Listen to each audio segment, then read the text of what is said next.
Are you ready to be in top form?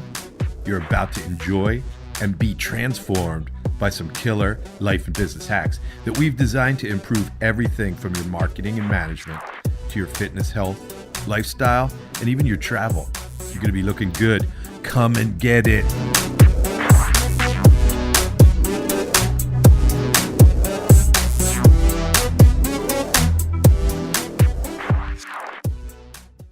Folks, welcome. Pat Flynn here, and I'm really excited for this. We're gonna talk about skills. We're gonna talk about how to really achieve human flourishing today. I have invaded the podcast of my two good friends, Dave Freeze and Sam Sikdar, and they're both exceptionally talented and successful gentlemen. And I wanted to just kind of hash a few things out with them and talk about certain strategies and skills that people can use. I use the term human flourishing, but which you do not hear every day. No, you don't. It's a kind of a very deeper philosophical type of term, but I think it's relevant because we can apply it to fitness, we can apply it to business, and I think too many people sometimes go through life at kind of like the tip of the iceberg. They're focused on one little thing and all the tactics of that one little thing, but if you can get to the bottom of these fundamental principles, skills, habits, procedures, even restrictions in some place, then all the tactics, the music, like that's automatic and that's easy, right? So I'll do some more wind up, but why don't we start with some introductions first, especially for my audience. They're familiar. They've seen you on the channel. Our audience will just think we're bragging. Yeah. Let's. So who are you, and what do you do? Oh my God. Yeah. Okay. And this is going to be on your own podcast too. So realize that this is also going on my YouTube channel for. So you're discouraging too much sharing and honesty. Yeah, brevity, which is appropriate. Sure. So I was trained a long time ago as an interrogator by your buddy, Dr. Bandler. That's right. Yeah, good friends. Sure. And I then went to an Ivy League law school. So I'm trained as a trust and estates attorney. So I run a trust and estates law firm, and I also have a high-level business coaching program. So I still to this day apply all of those skill sets. Yeah, very understated. Dave is enormously successful.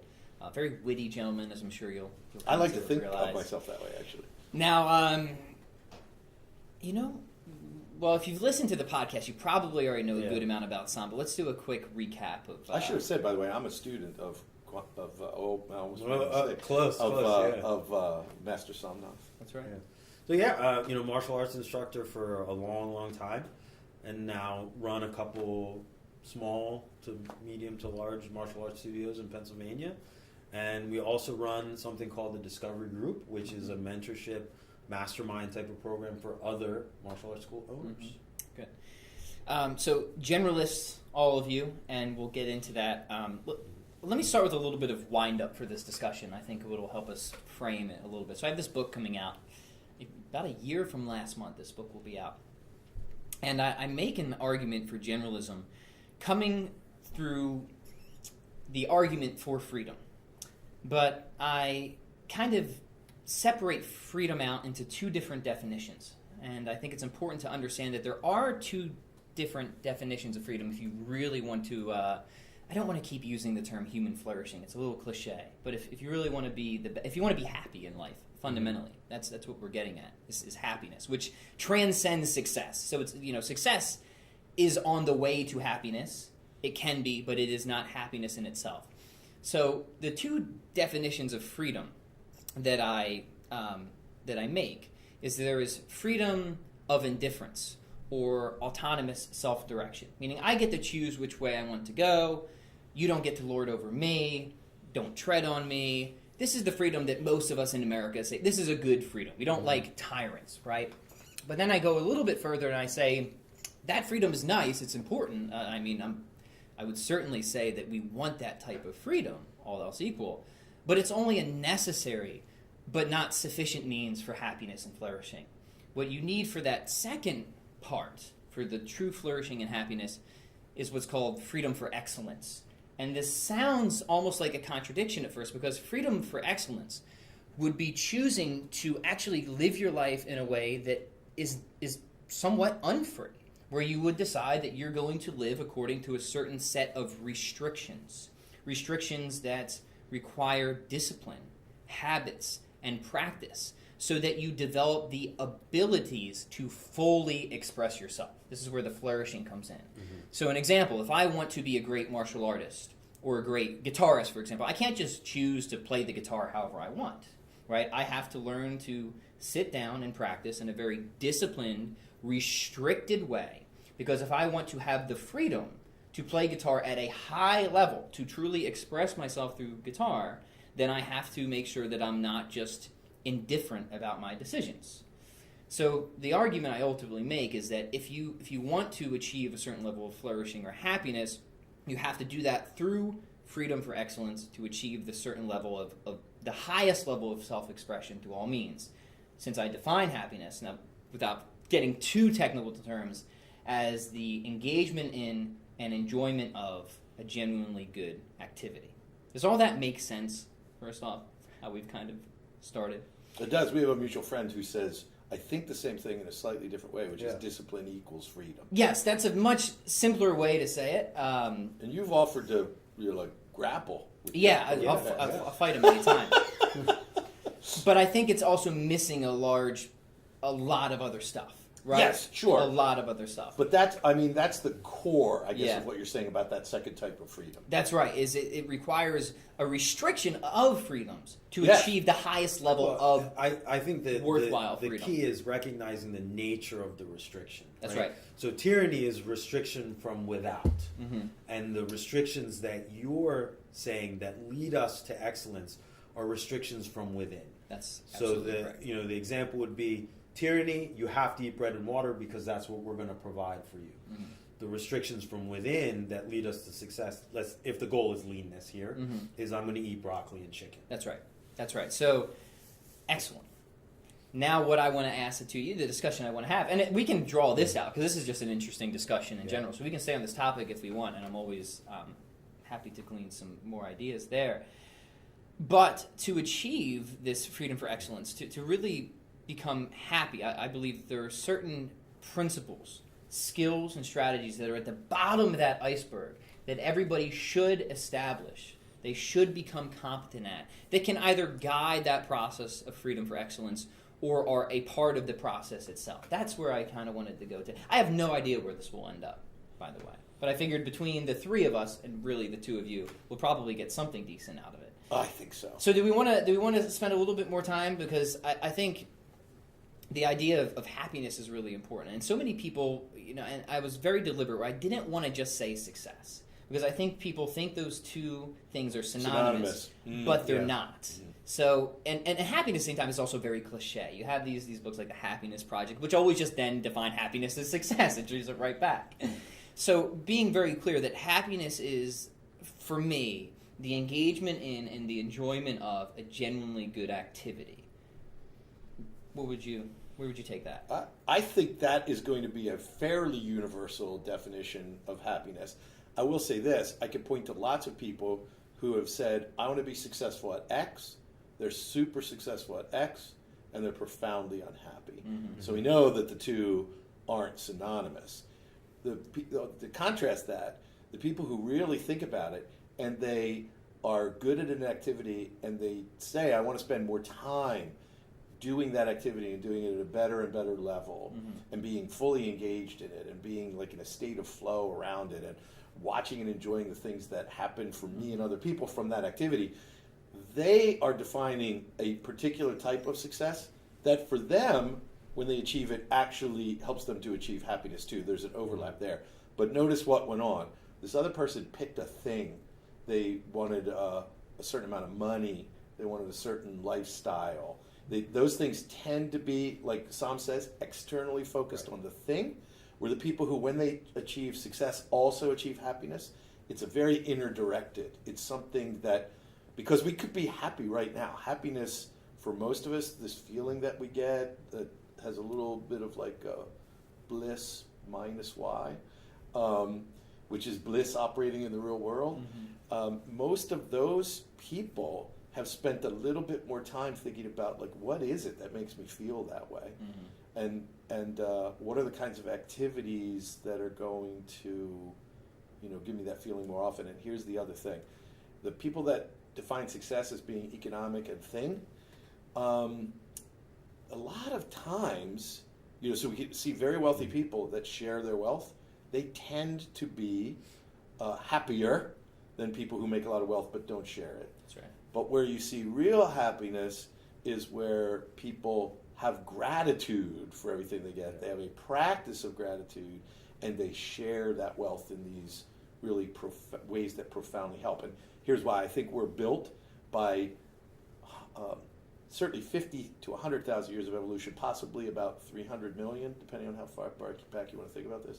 But we're really built as humans to advance as a society by being kind to other people.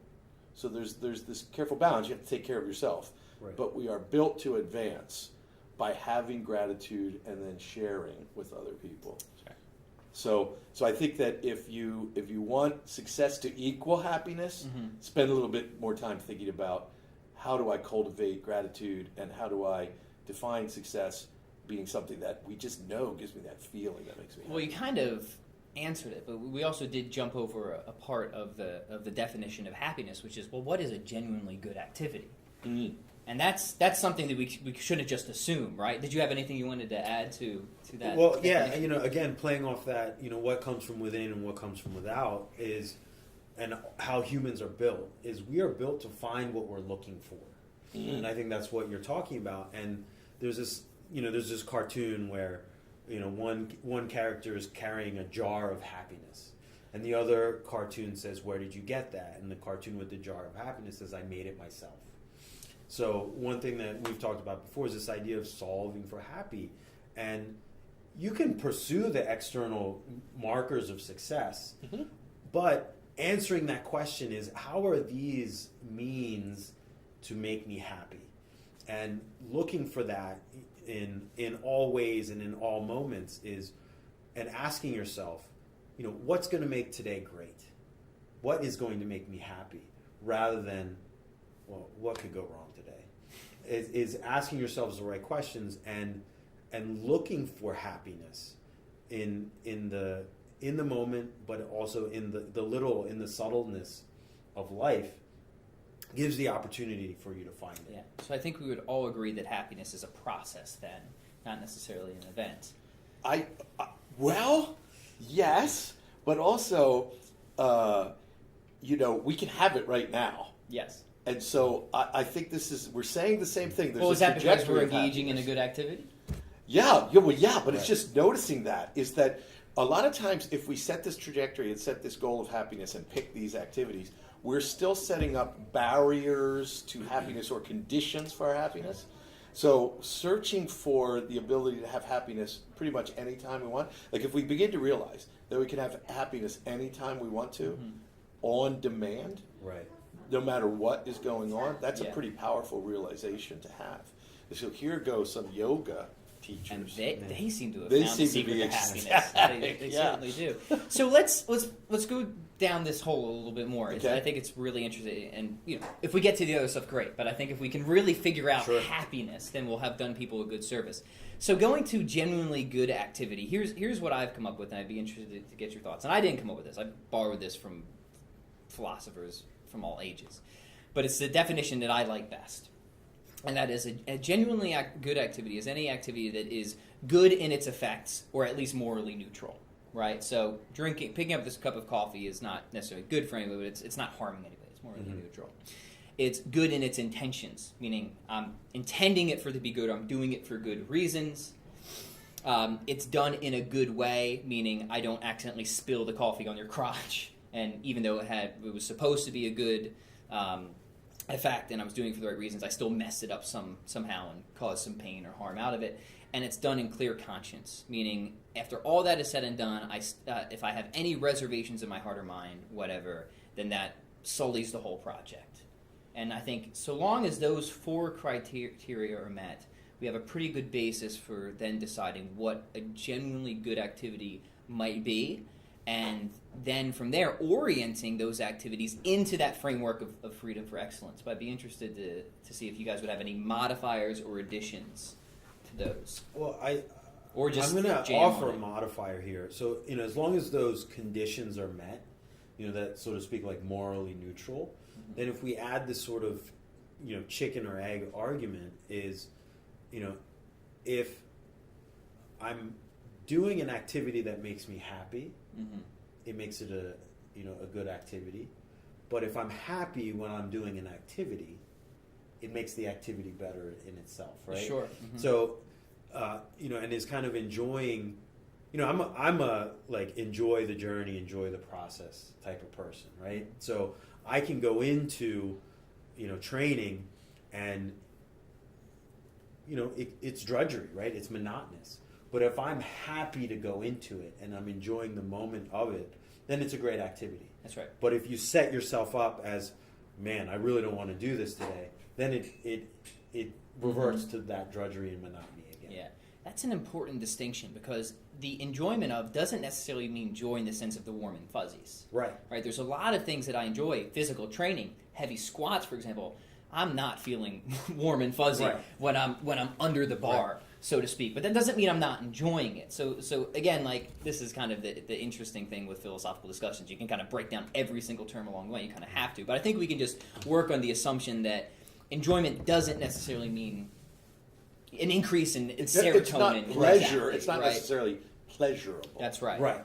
Yeah. So, I wanted to clarify something because you said it would be a good activity if you didn't spill the coffee on my lap, right? That's right. But that's an accident, I'm assuming. Yeah, and that wouldn't necessarily mean it's a bad activity. It just wouldn't be good absolutely. I see. So you wouldn't have gotten as much happiness from it. Yes. So, Sam remembers many years ago we're training, and I sustained what was a very bad injury. Yeah. So, did that make it a bad activity? No, that injury and coming back from it. I came back from it in a way that no one expected. That was in itself, it built a lot of happiness. Like, it was one of those things that returned you. Like, I couldn't eat. People had to feed me because I had no use of my hands. Leslie snorted because she probably remembers this. But Leslie, you hopefully were not one of those people who come over and like get soup and go, open your mouth. But that would be a genuinely good activity, so long as she wanted to do it, right? An act of charity. Yeah, feeding someone. Sure. So this terrible thing happened, which makes it on the surface look like maybe it still wasn't a good activity, but it had all kinds of profoundly positive effects on me, and I still found happiness in like each little step of the recovery. And Well, that's because there's many activities that follow that one. Yeah, sure. And each of those activities you must have made as good as possible. It was how I would draw that one. Right, so I think this is going to me needing to clarify. Yeah. How do you know in advance whether something's going to go wrong or not? You're saying you don't, but if something does go wrong, it may not be viewed as profoundly happy an event. Yeah. Now, what those four criteria to define something is absolutely good. I see. And this isn't where it's if it doesn't meet absolutely, it's absolutely evil or absolutely bad. It's still on the spectrum of good and but happy. this is the ideal standard we're shooting for. I see. And for me, when it comes to deciding what things should we do in life, what things should we get better at, which is hopefully where a conversation will turn to, of like what are the activities we want to engage in specifically, I think we first have to find a way to orient ourselves and to have a framework to really decide where am I going to invest my time and skills. That way I can have that ultimate form of success, which would be happiness. And that's why I think this framework has been useful for me. Not in the sense that I think I'm going to achieve that every time. I would say that's pretty hard to do. But it gives you a perspective or lens through which to evaluate decisions. I do think at a meta level, that's the first step I would take. The second is, like, I tend to think about mitigation. I don't overthink it. This goes to the issue of, like, what can I do to make the odds that I'm going to spill the coffee on someone's lap less likely, right? So you could spend way too much time on mitigation.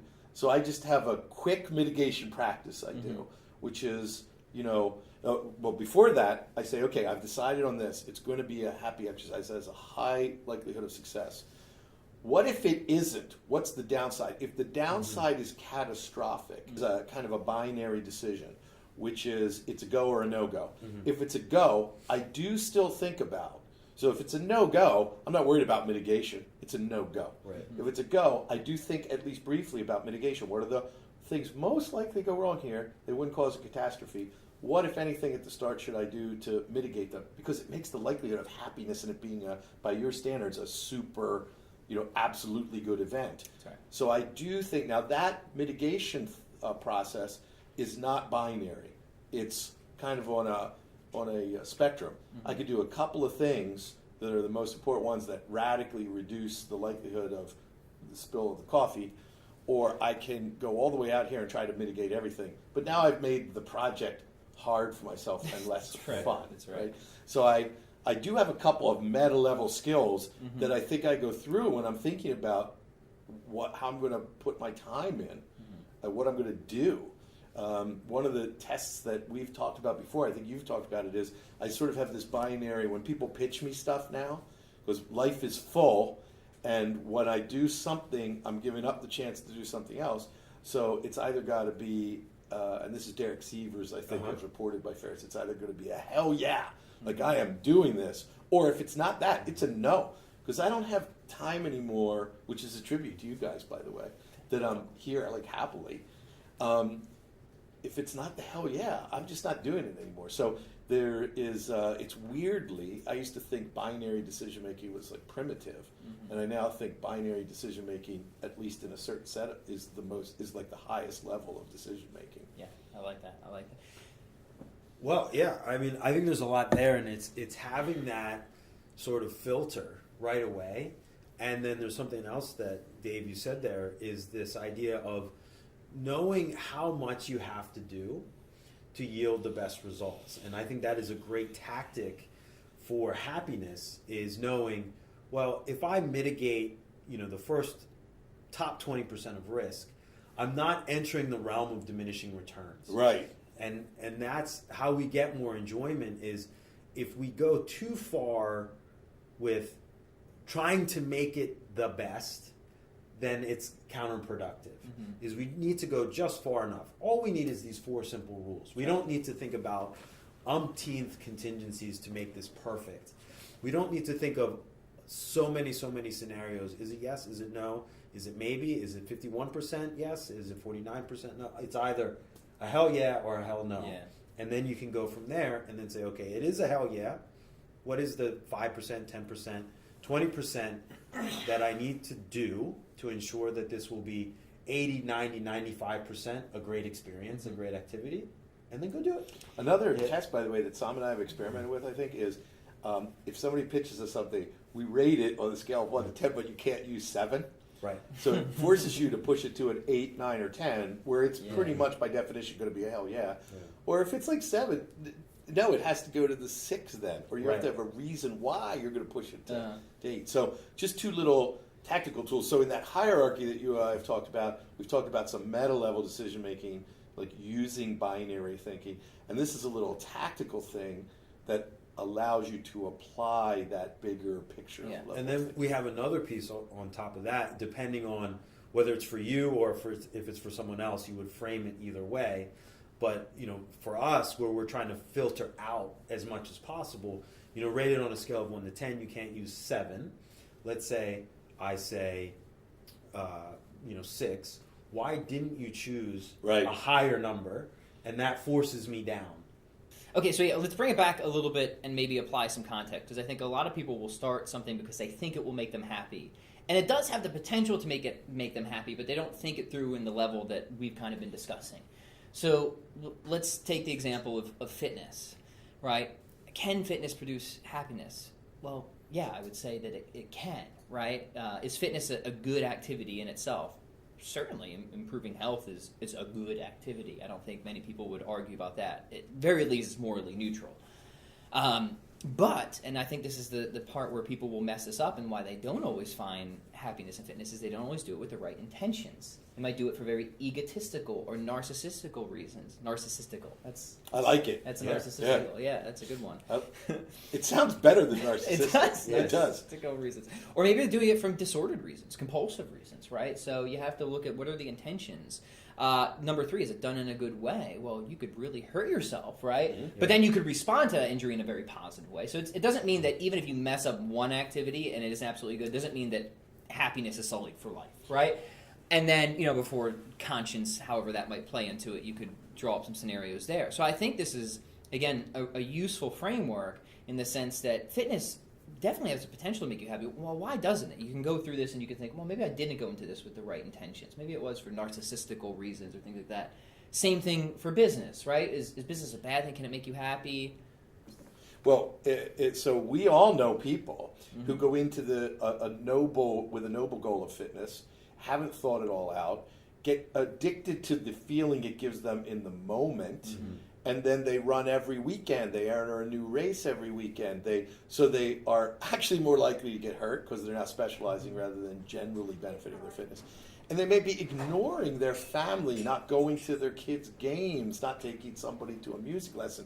So this thing that started out looking good and having a high potential can actually get out of alignment with that. It can create, I don't want to say unhappiness, because I already said narcissistical. Is unhappiness a word? But I think it is. could. I think that one's legitimate. I think there's two sides to it. It's like you can start something with good intentions, and if you get too lost in it or addicted to it, then it has repercussions or consequences outside of it. And that's awareness. That's a lack of self-awareness. A lack of awareness. But I think the other side is you can start something with bad intentions. Like you start down the path of fitness for pure vanity. But as you go through, the process of self-discovery may happen. And it's like, well, I started this for vanity, but actually it is this noble pursuit. And that's certainly true for me. I mean, I did not enter fitness with noble intentions, right? Certainly. But I got to a point where I'm like, well, being more fit isn't making me any happier, right? So something's wrong here. Turns out I was doing it for the wrong reasons. And then you can shift those intentions by building the self-awareness, and you can take something that should or could be a noble pursuit that you're already doing but not finding happiness in. And just with a development of self-awareness and a shifting of intentions, you can take that activity and make it happy. So or happiness producing. Is it most helpful to people that are watching this and looking at this and thinking about these things to have a process or a way of looking at this, not to the point where it slows them down, but at the outset, we're more likely, aren't we, to align with positive ideas if we start to think of it that way at the outset? I think so. I think if I would have thought about these things, because like you now before I take on an activity, not only do I have to be super excited about it, I go through this framework. Will this lead to more happiness in my life? Is it genuinely good? Will I be doing it for the right reasons? Do I think I can do it well, or at least learn enough on the go that I'm not going to break somebody's back or my own back or something like that? And does it not corrupt or violate my conscience at all? Do you ever run your answers by anybody else, or do you do this all internally? Oh, yeah, with my wife all the time, for sure. Sure, that's what I was thinking too, is this process that you're describing strikes me as super powerful, and also could be kind of enhanced or synergized by running it by other people who are important to you in life and who it might also affect. So when you were saying, for example, drinking this cup of coffee, it's doing no moral wrong, immediately in my mind what sprang up was, well, what if it's not fair trade coffee and people are working as slaves? Now, I'm not saying that's true, but I thought of that. Yeah. And if I tell other people like what I think is noble and moral about this, they may see things that get me thinking about it. Well, this is one of the arguments of what, and we'll have to make this a two-parter, of what are some of these good activities, right? And I think I would argue, and I think many thinkers and experts on the subject would agree, that one of those activities should be developing virtues like prudence, so that way you can use the wisdom of the past to make a good decision in the present for the best outcome in the future. So that means you don't just do an activity without thinking about it. right? So is it right to drink this coffee? Is this a morally neutral or good act? It could be good. Is it fair trade? Is it supporting people? Is it helping other economies grow? Or is it taking advantage of people? So, yeah, there's implications in this cup of coffee, and this is fair trade, by the way. So I've used prudence. Mine is not. In my selection. It may be, but... So I've used prudence in my selection so I can feel good and happy about my... So that's an excellent example. So what that, I think where that leads me, this has been helpful to me in clarifying this is... and I just sprung this on these two, by the way. We didn't have any prep beforehand. No, but I mean, like, in addition to my process, is this a 7 that I'm pushing down to a 6, or am I pushing it up so that it's so exciting I'm going to do it?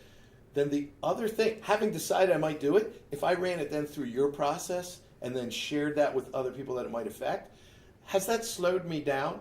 No, probably by a few minutes or an hour or a day. Mm-hmm. But here's the thing is, if it slowed me down a little bit, but there's another run at whether I'm going to do this or not, and it stops me from making a mistake. It's like in business, if I make a bad hire, I'm not just losing a few weeks till I fire that person. I've lost maybe thousands of dollars, or tens of thousands of dollars, or hundreds of thousands of dollars because of training, and so here, if I take my process, my binary decision making, and then throw this more sophisticated way of looking at it on top, and then share that with somebody else to get these perspectives, like the fair trade I might not have thought of on my own, man, a couple more minutes may have just saved me years of going down the wrong path, or might have advanced me from like, hey, you shouldn't just do this for a vanity reason. And if I'm thinking about the other reasons at the start because somebody helped me to do that, how much faster does it go? How much better is it? How much more happiness do I get out of it? So for me, at least, I'm coming away from this show with a very specific process to use that augments my binary decision-making, yeah or hell yeah. Yeah. I think at a higher level, something that we do purposefully is this idea of taking inventory of our businesses. We're always looking, what are the products that we're providing? Are they profitable or not? The whole 80-20 thing is, but are we taking inventory of our lives? What we're doing, our relationships, something that all three of us have talked about is like you take inventory of like, these are all of the relationships that I have and I'm not nurturing any of them sufficiently. So we cut the number of relationships down and nurture those ones even more. So taking inventory of your relationships, what are you doing for yourself? What are you doing for your others? And then at the next level, applying these processes of binary decision making, 1 to 10 rating, the 4 questions that you've posed, are they good activities? And then all of that together becomes solving for happiness. This is good. This is excellent. We're going to have to make this a 2-parter.